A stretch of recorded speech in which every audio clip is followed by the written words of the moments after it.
the action of downtown, the feeling of life it has, the real people that you meet, the entrepreneurship with the small businesses. It really runs the gamut of what I love about downtown. So, and then specifically where we're at in the arts district, we've always done something associated with art. Like it's just something that's a passion of mine, and something I remember I went to a school in Arizona that focused on art, and it just kind of stuck with me, And so it's something I easily gravitate to and don't need a college diploma to do it. Right. So the arts district I'd say it's still in its infancy right now. Oh, no doubt. There's still a lot of, like, the building across from us is still being renovated. There's still plots of lands and a lot of, like, kind of rundown houses that are beginning to be bought up and developed into something else. So imagine it 15 years ago. That's what's crazy, man. Like it's changed so much, and it's still in its infancy, and people that like are expecting. There's no overnight successes. Like this is a long game in downtown, which is why, I'll give you an example. You can walk out of Turnberry, which is a beautiful development. It's very nice. Its location or proximity to the Strip is nice. But when you walk out of Turnberry, you're not walking anywhere. And for the last 20 years, you can't walk anywhere. And in the next 20 years, you're probably not walking anywhere. It's just, it is where it is. It's not going to turn into anything special in my mind around it. And that's okay. Downtown has that longevity where if we were to fast forward 20 years, 40 years, 50 years, you're going to see more growth, more business. And that's really what happened to us 15 years ago when we started looking at downtown. There's a story to tell about the future. And this was before the Performing Arts Center. This was before the Lou Ruvo, the World Market, the outlet mall that's over there. Anything that happened with Zappos, which is a lot later than all of those things. It has a nice story that is still in its infancy. Yeah, I think I saw an article recently too that the Arts District was voted as the most. I don't think interesting is the right word, but it was something along those lines of neighborhoods to live in the United States. I forget what magazine that was, but I saw a bunch of the tenants posting it. Oh, that's cool. Yeah. So it's because I enjoy this because, like you said, you can walk out of this building. There's a yoga spot. There's millions of mom and pop restaurants, antique stores, the diversity behind it, the murals, the paintings, and I think it really shows the diversity of what this town is. Working on the Strip and working in these nightclubs, there's hundreds, if not thousands, of people who fly from all over the world to apply for these jobs. So it shows that there's something really special about Vegas and that we can bring in attraction and residents and tourists from all over the world because there's something special. But I do feel that this art district and downtown is kind of the heartbeat. There's a lot of culture that's being built here because Vegas for so long has kind of been faceless. It's really just been tourism dependent, which it is. We were trying to bridge off of that before coronavirus hit.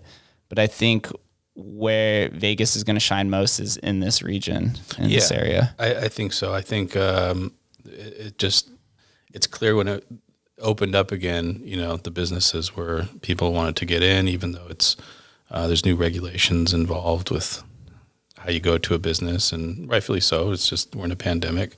But you could see it instantly turn back on, where other parts of the valley, people were still hesitant to kind of go and frequent their spots or, go to their local coffee shop and different things. Yeah, this is literally Friday through Sunday. I wake up at 8 a.m. and the streets are already packed. Casino Center is filled with people already. Yeah. People absolutely love this area. Do you see a difference between the arts district and downtown as far as like the living or the community, or do you think those are both just kind of attached with each other? As far as the surrounding areas? Yeah. Like, do you think that you have to build each of these separately, or do they kind of flourish together because they're close in proximity? So we built Soho. It was actually going to be across right behind where City Hall is right now. Okay. Found a parcel. I went to it and was going to buy it. came back at night and I hear swearing, cussing, people going crazy, fighting. And I look up, it's the jail.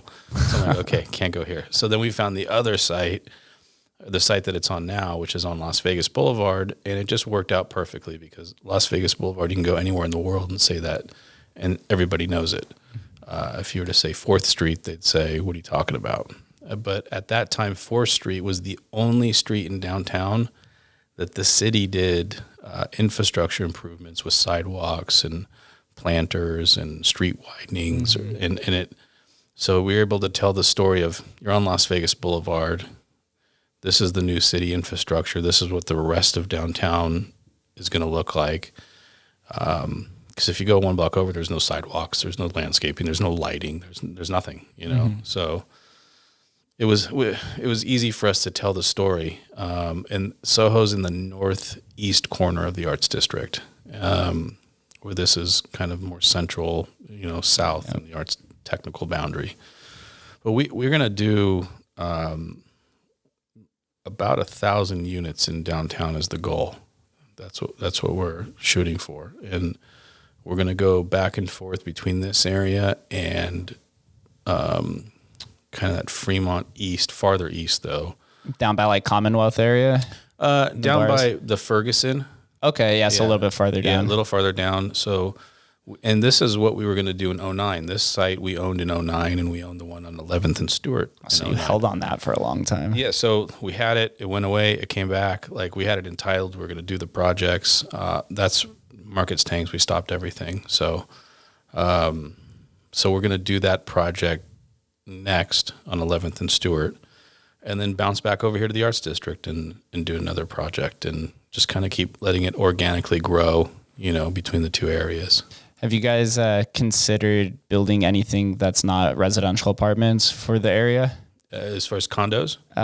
Yeah, condos or maybe like bars or restaurants or some sort of like artistic piece that would probably fit in really well here. Yeah, we've done, so we owned the Lady Sylvia, which is now Millennium Fandom Bar. Okay. At Soho. Yeah.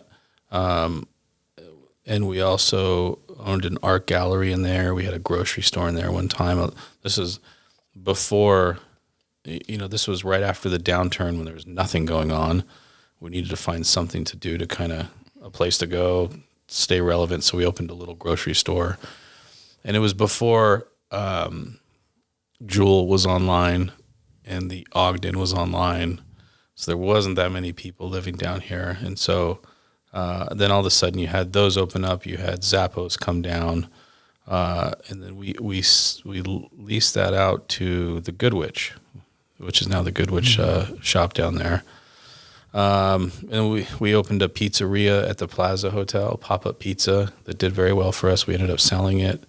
We opened a beer garden. You know, we're going to do a mezcal bar actually here at Share, right next to Golden Phone. I'm excited for that. Yeah. Excited. I heard some rumors when I first moved in. Obviously, everything kind of stopped and paused because of the coronavirus pandemic. But yeah, that's tough to plan a business that the state wouldn't let you. Yeah. But we have the architect going, and you know, we expect to be in the city for permits in January, and then hopefully open up by summertime.